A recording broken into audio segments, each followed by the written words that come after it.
dormions sur le canapé. Nous prenions la douche au YMCA et nous n'avions qu'un seul ordinateur. Mais si vous vous lancez dans une entreprise où le marché est déjà en place et que vous faites face à un important concurrent bien implanté, alors votre produit ou service doit être bien meilleur que le leur. Par exemple, chez Tesla, nous n'avons jamais dépensé d'argent en publicité. Nous investissons tout l'argent dans la recherche et le développement.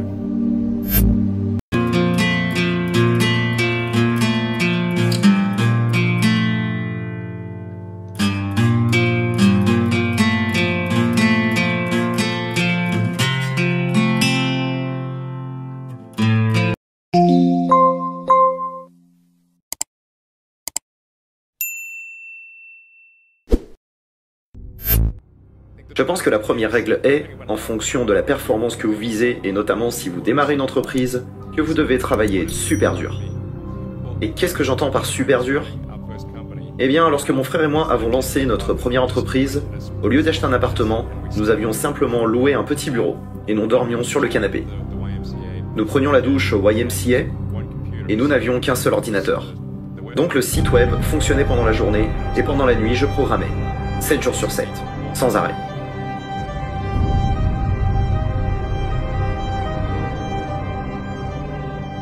Travaillez dur, chaque heure où vous êtes éveillé.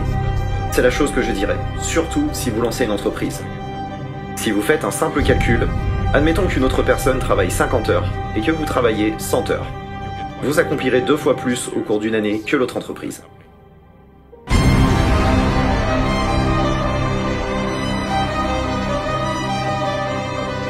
pense que la deuxième est de vous assurer que la chose sur laquelle vous travaillez sera un bon produit ou service.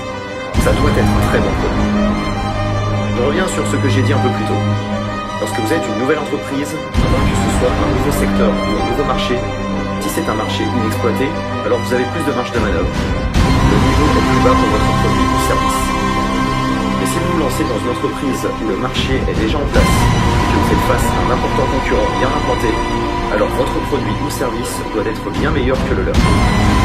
Il ne peut pas être juste un peu mieux, parce que si vous le mettez à la place du client, il va se demander « Pourquoi j'achèterais ça en tant que client ?» Vous allez toujours acheter la marque reconnue, sauf s'il y a une grande différence. Bien souvent, les entrepreneurs arrivent avec un produit qui n'est que légèrement meilleur. Et il ne peut pas être légèrement meilleur, il doit être largement meilleur.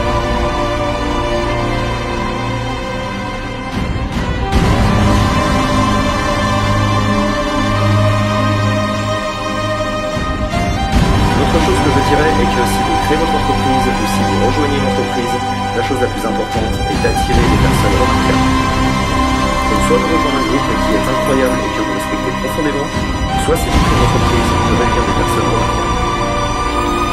En effet, une entreprise n'est autre qu'un groupe de personnes réunies pour créer un produit ou un service. En fonction du talent, de l'assiduité du travail que ce groupe produit et de l'ampleur de son implication, le tout d'une manière cohérente et bien orientée, on déterminera le succès de l'entreprise. Faites donc tout ce que vous pouvez pour réunir des personnes remarquables si vous créez une entreprise.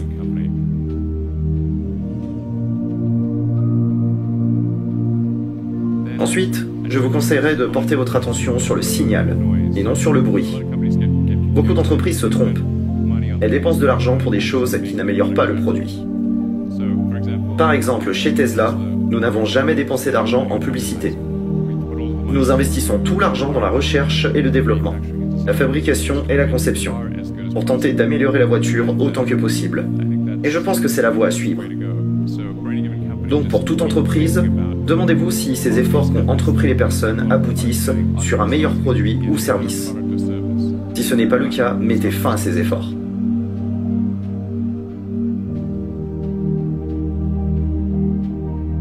Et voici la dernière chose que je vous inviterai à faire. Il est maintenant temps de prendre des risques. Vous n'avez pas d'enfants, mais en vieillissant, vos obligations se multiplient. Et une fois que vous avez une famille, vous commencez à prendre des risques. Pas seulement pour vous-même, mais également pour votre famille. Il devient beaucoup plus difficile de faire des choses qui peuvent ne pas fonctionner. Donc il est temps pour vous de prendre ces risques, avant que vous n'ayez ces obligations. Et je vous encouragerai donc à prendre des risques dès maintenant. Faites quelque chose d'audacieux. Vous ne le regretterez pas.